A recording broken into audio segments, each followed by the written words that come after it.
Bismillah. Assalamualaikum warahmatullahi wabarakatuh. Alhamdulillah, hamdan wa syukranillah, salatan wa salaman ala rasulillah wa ba'd. Sahabat Aim yang semoga dirahmati oleh Allah Subhanahu wa taala. Kaifa halukum? Apa kabarnya antum semua? Semoga senantiasa dalam lindungan Allah Subhanahu wa taala. Kembali berjumpa bersama kami di Aim Talks.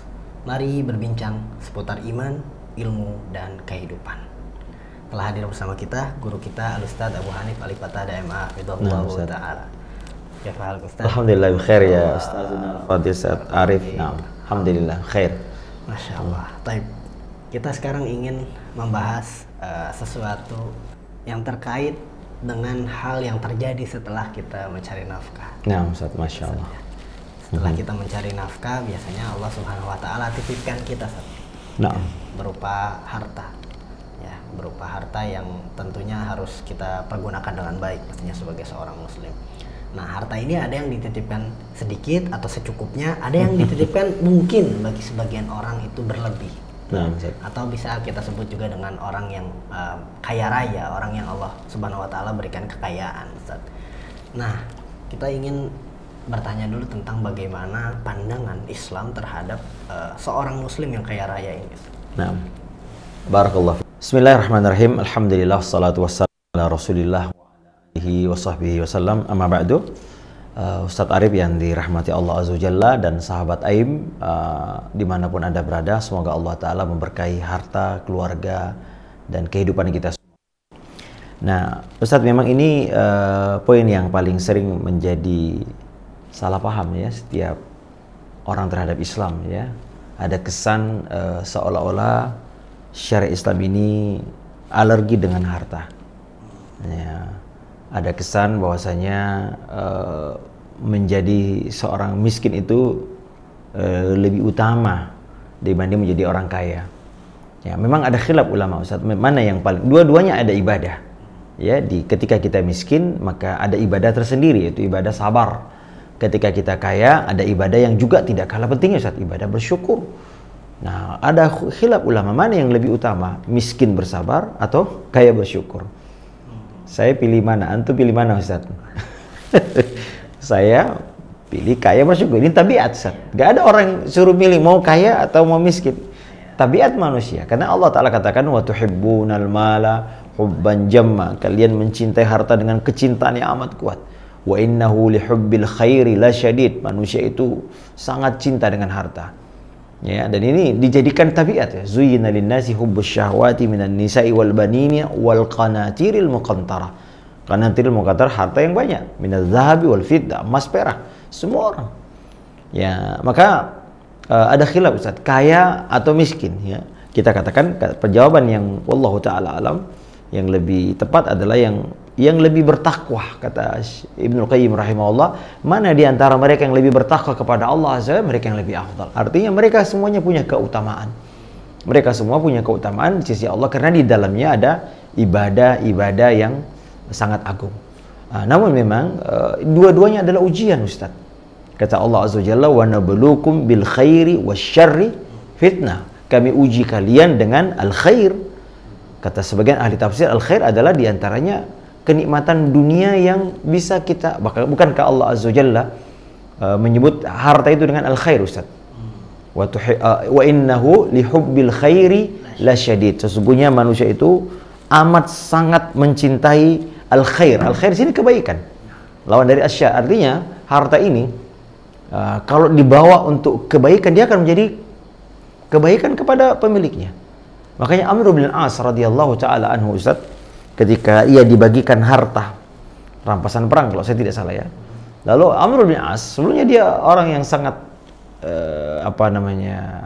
menghalangi dakwah Islam di Makkah, tapi alhamdulillah dia dapat hidayah masuk Islam. Ketika dia berperang dibagikan rampasan perang. Maka dia katakan, "Ya Rasulullah, saya tidak aslamtu laisa li ajli hadza." Atau kama qala, "Ya Rasulullah, aku masuk Islam bukan untuk ini." Bukan untuk ini aku masuk Islam. Ya, lihat bagaimana seorang yang ingin membersihkan dirinya dari penghalang dakwah jadi masuk Islamnya Masya Allah. Lalu Nabi SAW mengatakan, "Ni'mal malus salih lirrajulis salih." Nah, inilah hadis ini Sahih kata Nabi SAW, sebaik-baik harta wahai Amr bin As di tangan orang yang soleh. Nah, jadi kita berharap sebetulnya orang kaya itu soleh gitu loh. Karena kekayaan dua orang yang boleh kita iriin, Ustaz. Ya, dua-duanya sama antum kayaknya.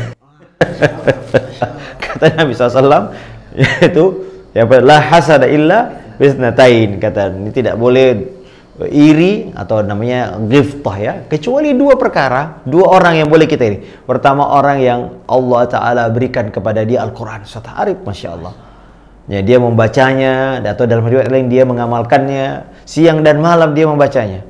Nah, kemudian rajulun atahullahu malan ya, laki-laki yang Allah Ta'ala berikan harta kepadanya, lalu dia bersedekah dengan harta itu. Subhanallah, dua orang boleh kita iri seperti itu. Kemudian juga Nabi SAW mengatakan dunia ini ada 4 golongan, Ustaz ya. Nabi membagi penduduk dunia ini 4 golongan ya. Yang paling top adalah orang yang memiliki ilmu dan harta, Ustaz. Ini yang paling top nih. Dengan ilmunya, harta ini digunakan untuk kebaikan. Maka penting orang kaya harus berilmu. Ya, makanya Nabi Umar bin Khattab radhiyallahu taala mengatakan la yabi' fi suqina illa man faqiha. Ya, tidak ada yang boleh berjualan di pasar kecuali orang yang paham tentang fikih. Yang paham ya, faqih itu paham. Wa illa akal riba, kata beliau, kalau enggak nanti makan riba nanti. Dia enggak bisa bedain halal haram, Ustaz.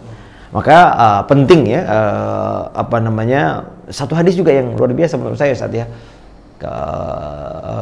Orang-orang kata orang-orang fakir datang kepada Nabi SAW. Sahabat al-dusur bil ujur. Orang-orang kaya telah mendahului kami dengan pahala. Apa itu? Mereka sholat, kami juga sholat, tapi sedekah mereka, kami enggak.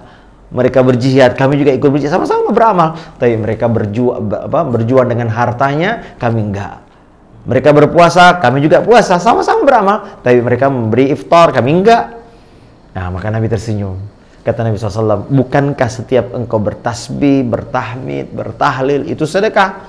Ini ya, beramar ma'ruf sedekah, nahi mungkar sedekah. Bahkan yang luar biasa, Ustaz, kata Nabi, inna fi bid'i ahadikum sedekah. Sesungguhnya pada apa? Ya? Ya, bid'i ahadikum, bukan. Sesungguhnya pada kemaluan istrimu, Masya Allah, itu ada sedekah. Artinya orang yang mohon maaf ya, berhubungan dengan istrinya itu bagian dari sedekah. Nah, artinya lapangan sedekah banyak, tidak hanya harta gitu ya. Nabi SAW ingin memberikan pintu-pintu kebaikan kepada sahabat miskin. Inilah Masya Allah Islam ini, Masya Allah luar biasa sahabat Aim. Kalau seorang terhalang dari suatu amalan, Ustaz, Allah kasih kita pintu yang lain yang nilainya sama, pahalanya sama, Ustaz. Orang yang berzikir pagi sampai syuruk, lalu pahalanya seperti berhaji. Ya, bukan pahalanya aja, bukan amalannya, pahala, dapat pahalanya. Nah, mereka kemudian pulang. Ya, tapi kemudian beberapa hari lagi datang lagi, Ustaz. Ya Rasulullah, ternyata orang kaya juga banyak berzikir. Orang kaya juga banyak mendengarkan kalimat ini. Maka tadinya kami pikir kami bisa mengguli mereka, sekarang semua amal mereka borong semua. Udah sedekah iya, tahlil iya, zikir iya, semua dia. Maka Nabi mengatakan, "Dzalika fadlullahi yu'tihi may yasha." Demikianlah karunia Allah yang Allah berikan kepada siapa kehendaki. Ya itulah orang karunia Allah kepada orang kaya. Maka jadi orang kaya itu Masya Allah, Ustaz. Mereka di rumahnya minum teh, Ustaz. Tapi ustadz ngajarin anak-anak murid ngaji, lalu dia bayarin listriknya, kasih makan iftarnya, dia duduk minum teh sama istrinya. Pahalanya ngalir, Ustaz. Lebih enak mana? Ditambah kalau mereka juga zikir juga, Masya Allah, udah zikir juga, ngasih juga pahala, apalagi dia juga, Masya Allah, setiap satu huruf misalnya, katakanlah dia memberi, berbuat baik kepada ma'had tahfiz, katakanlah, saya ini contoh.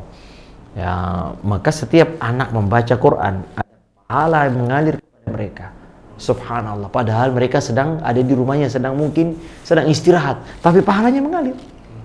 Nah, inilah keutamaan menjadi orang yang kaya. Jadi tekan ya Ustaz, kekayaan ini sesuatu yang tidak boleh kita katakanlah itu alergi gitu.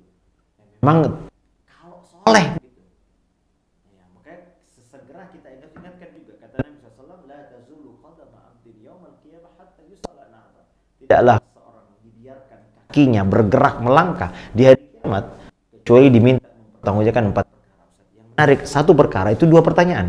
Yang 3 perkara ini cuma 1 pertanyaan. Tentang umurnya fima afna, tentang jasadnya untuk apa dia amalkan, kemudian tentang ilmunya apakah dia amalkan. Nah, untuk harta Ustaz ada 2 poin pertanyaan sahabat Aim. Min aina iktasabah, dari mana ia dapatkan, wa fima anfaqah, dan untuk apa dia berikan, untuk apa dia keluarkan. Nah, maka Nabi SAW mengatakan orang yang paling dulu masuk surga adalah fuqaraul muhajirin. Ya, adapun orang kaya ini hanya dari sisi masuknya Ustaz ya. Masuknya aja. Tetap orang soleh kaya ya, tetapi nanti dia setelah masuk surga bisa jadi orang kaya lebih tinggi derajatnya. Tapi dari sisi urutan masuk, orang miskin lebih didahulukan. Karena hisabnya. Hisabnya, ya hisabnya. Nah itu Ustaz. Jadi makanya kalau kita perhatikan hadirin melakukan Allah Subhanahu Wa Taala, harta ini memang Nabi SAW mengatakan setiap umat memiliki fitnah. Ya, likulli ummatin fitnah, dan fitnahnya umatku adalah harta Ustaz. Yang Nabi khawatirkan bukan kekayaan, bukan kemiskinan. Ya, aku tidak mengkhawatirkan kemiskinan. Ya, bagi kalian mungkin subhanallah ya, orang-orang mukmin ini memiliki kekuatan sabar yang sangat luar biasa ya.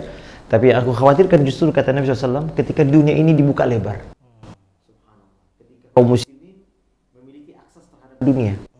Dulu para sahabat ini dirahmati Allah SWT baru makan kenyang setelah penaklukan Khaybar Ustaz. Tahun ke-7 setelah hijrah ya. Sebelumnya subhanallah mereka makan, mereka ketika perang Khandaq mereka mengganjal perutnya dengan batu karena miskin. Mereka masya Allah, kata Aisyah, kami pernah 3 hilal berturut-turut kami tidak ada api menyala di dapur kami. Masya Allah. Setelah perang Khaybar ya Allah Ta'ala datangkan ghanimah yang sangat besar. Kata para sahabat, disitulah kami baru mulai makan enak Ustaz. Subhanallah. Jadi hampir 20 tahun mereka bersabar. Sejak mereka Nabi diangkat 13 tahun di Madinah Ustaz, terus hijrah tahun ke-7 setelah ditaklukkan Khaybar, mereka luar biasa.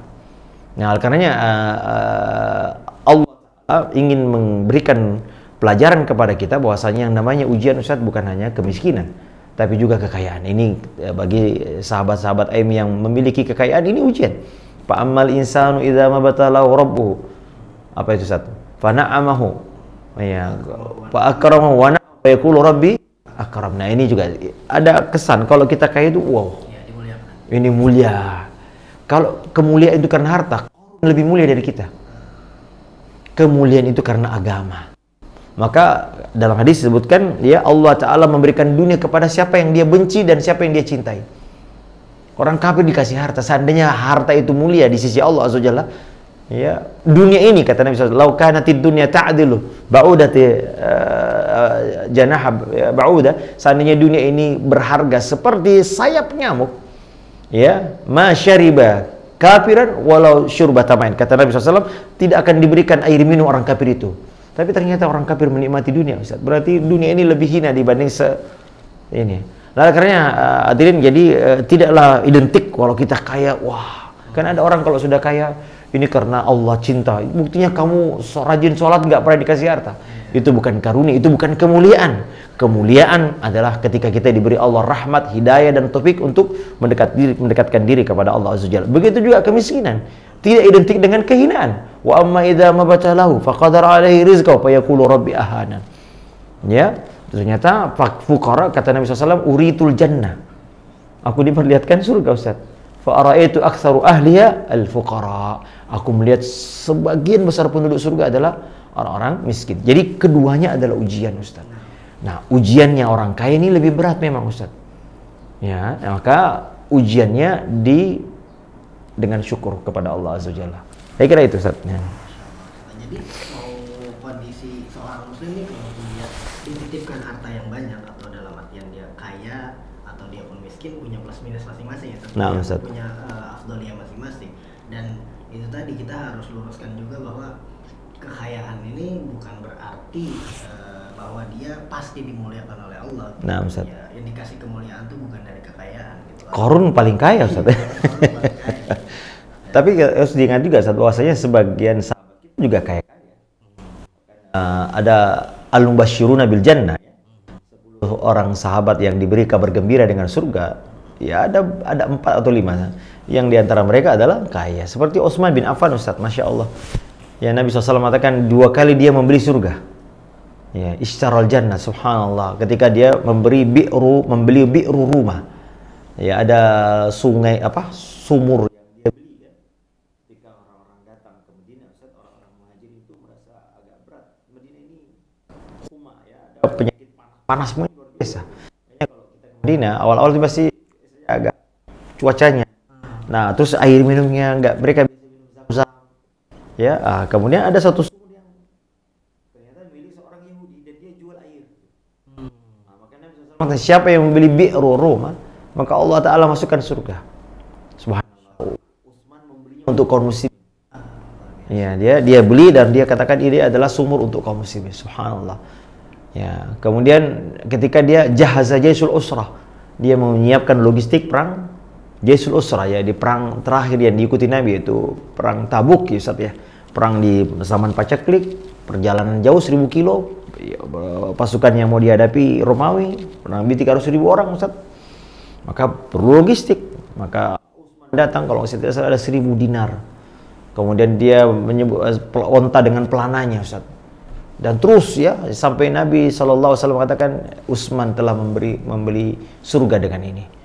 Masya Allah ya, makanya kesolehannya seperti Utsman bin Auf, ya, seperti Abdurrahman bin Auf, ya, yang beliau ini Masya Allah ya, luar biasa ya, memiliki kekayaan yang banyak. Ada yang pernah melihat mengkonversi dengan uang sekarang Ustaz, tapi saya lupa jumlahnya, miliar apa triliunan ya harta mereka, dikonversi dengan dinar itu kan emas Ustaz ya, kalau tidak salah 4,5 gram ya.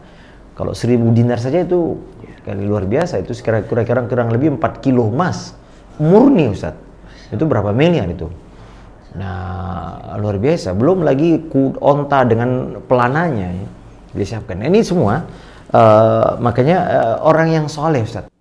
Makanya Nabi SAW juga ya menyebutkan tadi itu, ni'mal malus soleh, sebaik-baik harta di tangan orang yang soleh. Karena dia bisa melakukan membeli surga, melakukan banyak kebaikan dengan itu semua. Jadi di antara contoh para salaf ya, para sahabat yang Allah beri kekayaan dan mereka menggunakan kekayaan dalam hal-hal yang baik. Nah, ini mindset nih untuk kita nih, bahwa ketika seorang muslim diberi kekayaan tuh harus punya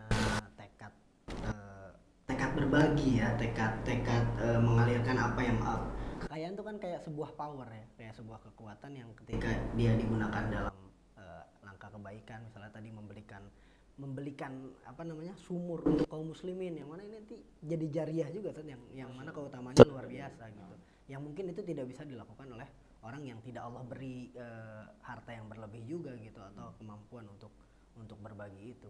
Bahkan saya pernah dengar ungkapan saat bahwa kalau antum itu Allah beri kekayaan dan antum juga berdoa untuk kekayaan misalnya, antum tuh jangan meminta kekayaan kecuali untuk agar antum bisa melaksanakan salah satu rukun Islam, yaitu zakat.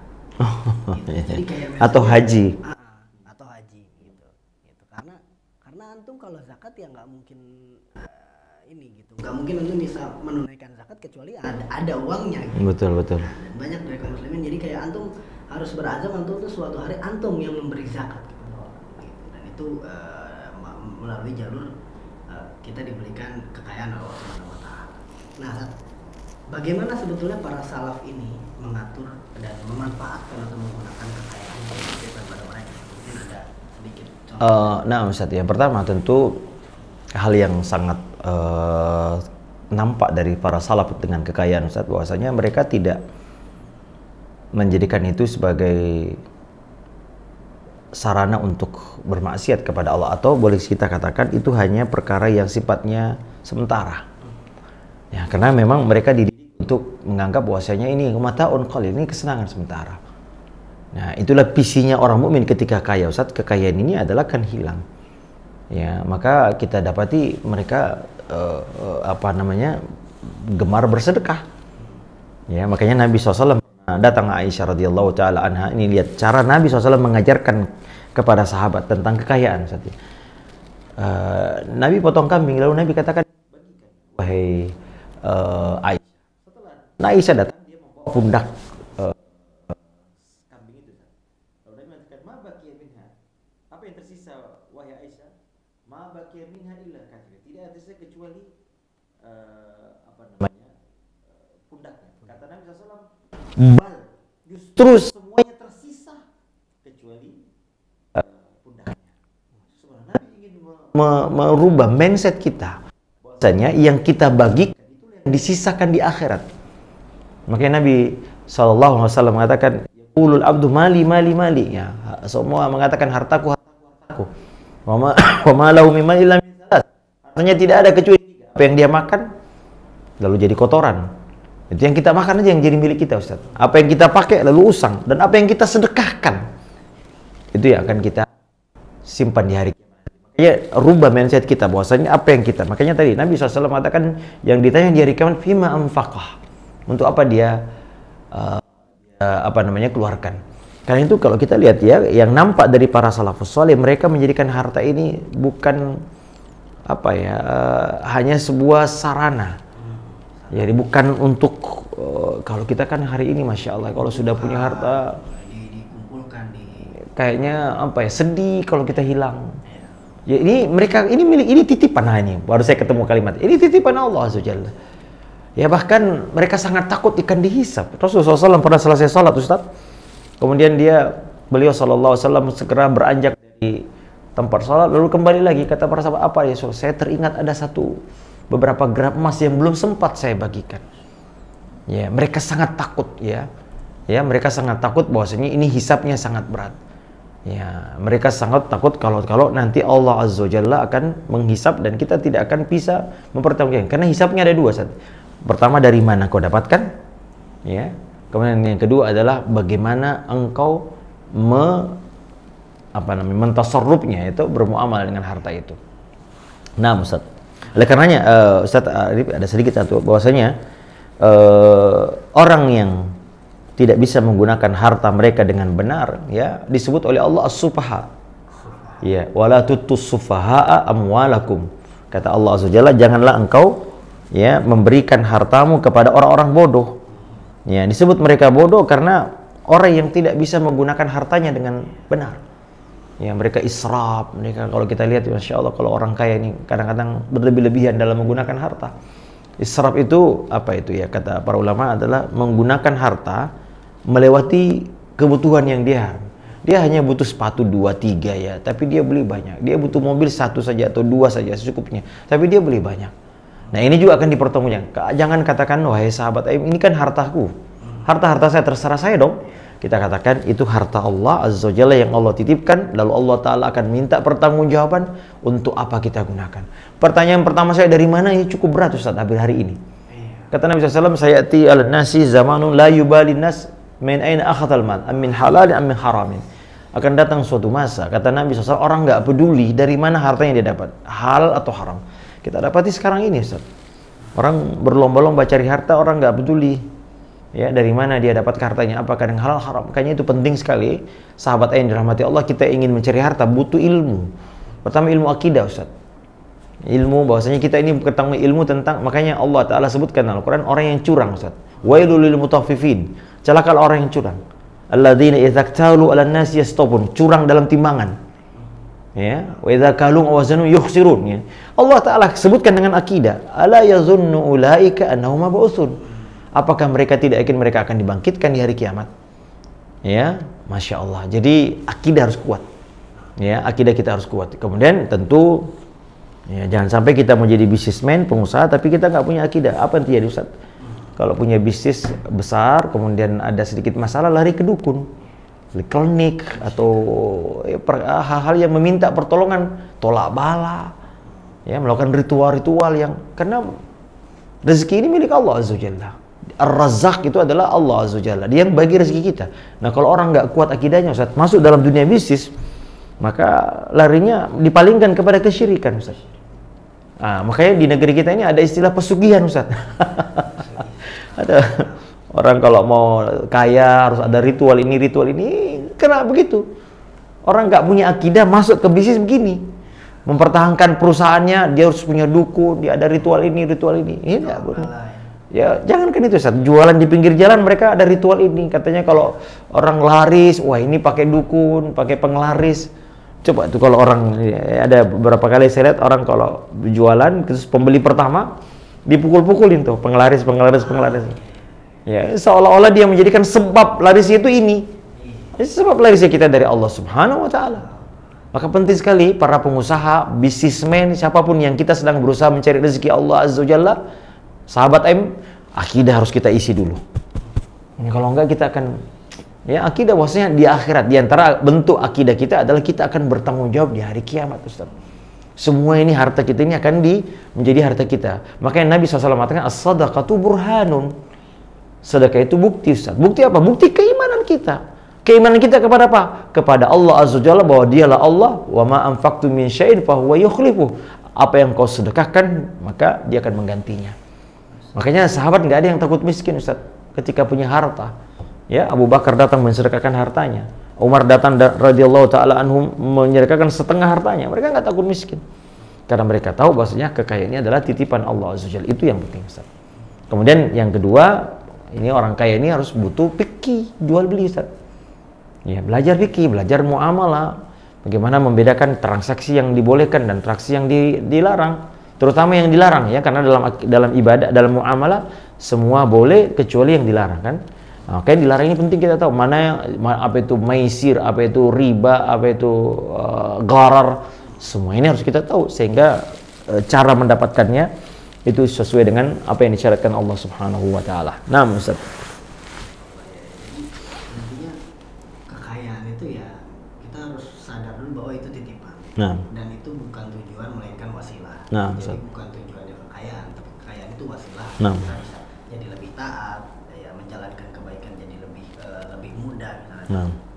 Jadi bukan tujuan untuk dikumpulkan. Bahkan waliyadzubillah sudah dikumpulkan lupa untuk disedekahkan, tidak sudi untuk berbagi. Bahkan saya pernah dengar sebuah hadis, ada 3 hal yang membinasakan. Salah satu mereka syukun muta, ya, kemudian wahawan muttaba wa ijabul mar'u bi nafsi. Masya Allah, nah, betul saya. Ya itu tadi kekikiran yang diturutin. Ini kadang kan kita butuh sepatu satu dia beli 5, ya kan? Atau butuh atau bahkan orang lebih memilih Lamborghini daripada naik haji. Masya Allah, ya, barakallah. Padahal budgetnya Lamborghini itu bisa naik haji. Bisa berkali-kali. Yang berangkat langsung tahun itu. Bukan hanya Purwoda plus dia bisa bawa 5 sampai 10 orang. Nah, tapi kan tidak berapa kaum muslimin yang dia muslim, tapi dia lebih memilih beli mobil sport daripada berangkat ke tanah suci. Nah, ini yang harus kita perhatikan juga bahwa harta ini harusnya jadi wasilah, bukan jadi tujuan, dan bukan hanya sekedar dikumpulkan tapi juga dijadikan sebagai ladang tasarruf atau spend dalam rangka kebaikan yang mencari jariah. Nah, Ustaz. Tapi Ustaz, mungkin sebelum kita tutup, kita minta nasihat bagi para agniya atau orang-orang yang Allah Subhanahu wa taala titipkan harta berlebih di zaman ini. Barakallahu fiik. Jazakumullah khairan. Para sahabat yang dirahmati Allah Subhanahu wa taala, harta ini memang berpotensi, Ustadz, bisa membawa kebinasan atau bisa membawa keberuntungan kita di hari kiamat nanti. Ya, dan oleh karenanya ya, Nabi SAW mengatakan la ba'sa bil ghina liman ittaqallah. Kata Nabi, tidak mengapa kekayaan bagi orang yang bertakwa kepada Allah Subhanahu wa taala. Bahkan sampai pun ketika kita hendak memberikan harta kita, Ustaz, ya, maka upayakanlah memilih orang yang bertakwa. La ya'kul ta'amuka illa taqih, ya. Kata Nabi SAW, janganlah ada yang memakan hartamu kecuali orang yang bertakwa. Maka hadis ini menunjukkan bahwa katanya ya, kita hendaknya ketika bermuamalah dengan harta, hendaknya kita bertakwa, takut kepada Allah SWT, bahwa kita ini akan dihisab. Semua harta yang kita dapati, subhanallah, bahkan kata sebagian salaf, Ustaz, air minum yang kita minum, air yang Allah Ta'ala berikan karunia, satu air yang kita teguk, itu akan tsumma latus'alunna yauma idzin 'anin naim. Semua yang kau nak nikmati hari ini itu akan dipertanggungjawabkan di hari kiamat. Kalau air putih saja kita akan bertanggung jawab, bagaimana dengan banyaknya harta kita? Maka saudara-saudara yang dimiliki Allah, mari kita muhasabah, bisakah kita nanti di hari kiamat mempertanggungjawabkan audit ini nanti dari mana? Oke lah, kita katakan dari hal yang baik. Dan kita sekarang agak sulit Ustaz ya mencari harta yang baik hari ini, banyak syubhat yang merajalela. Ya, dan debu-debu riba, debu-debu akad-akad transaksi yang kadang-kadang ada gharar yang tersembunyi Ustaz, itu banyak sekarang.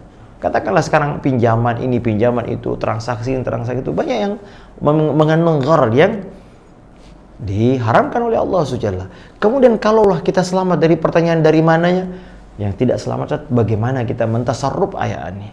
Betapa banyak kita men-spending harta kalau untuk ke sesuatu yang mubah luar biasa Ustaz. Tapi kalau untuk agama, untuk jariah, lihat para sahabat menjadikan harta ini manfaatnya untuk akhirat. Makanya di antara banyak sahabat Ustaz, mereka itu punya wakaf Ustaz. Hampir sih ini amalan yang banyak ditinggalkan manusia sekarang wakaf. Dulu kalau kita lihat ada ulama yang pernah meneliti, sebagian besar sahabat itu justru wakaf. Ini kecerdasan sahabat. Wakaf itu amalannya sampai akhir zaman. Adapun kalau kita bersedekah, ya sedekah ya ada sedekahnya, manfaatnya, tapi hilang setelah hilangnya sedekah itu. Tapi kalau dengan wakaf jariah, maka ini akan menjadi milik Allah yang digunakan sampai hari kiamat nanti. Nah, saya kira itu Ustaz. Barakallahu fiik. Nah, ya, sahabat yang semoga dirahmati Allah Subhanahu wa taala. Semoga kita dijadikan oleh Allah ya ketika memang keadaan kita berlebih, kita menjadi orang yang bersyukur dan bisa mentasarrufkan atau spend dengan baik ya, spend dengan baik dalam kebaikan dan dalam hal-hal yang Allah ridhoi, dan juga dalam mencari hartanya juga dalam jalan-jalan yang Allah Subhanahu wa taala ridhoi. Dan kalaupun Allah beri kekurangan, maka semoga kita bisa diberi kesabaran di sana dan menjadi jalan ketakwaan kita juga. Nah, Ustaz, ya, saya sebelum menutup Ustaz, saya ingat Nabi SAW mengatakan laisal ghina an katsratil mal. Ini yang perlu kita. Kekayaan itu bukan banyak harta, tapi al-ghina ghinan nafs. Ya, merasa qanaah, merasa cukup. Ya, kata Nabi SAW ya, orang yang man asbaha minkum aminan fi sirbihi mu'afan fi jasadi, sehat badannya, aman di rumahnya, wa indahu qutu yaumi, dia bisa makan hari itu, maka nama hizat lahu dunia ini seolah di tangan. Maka qanaah ini adalah kekayaan terbesarnya kita, adalah merasa cukup, merasa ridha dengan apa yang Allah takdirkan untuk kita.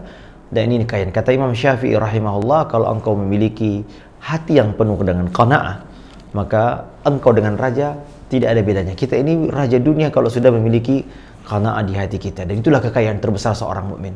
Nah, Ustaz. Itu tadi juga poin yang walau utu yaumihi, hanya untuk hari itu. Itu Ustaz. Nah, nggak sampai besok, sampai lusa. Bertahun-tahun. Kita sebulan aman, bulan depan ini udah takut. Nah, Ustaz. Nah, ini maka mudah-mudahan bisa jadi bahan renungan untuk kita semua.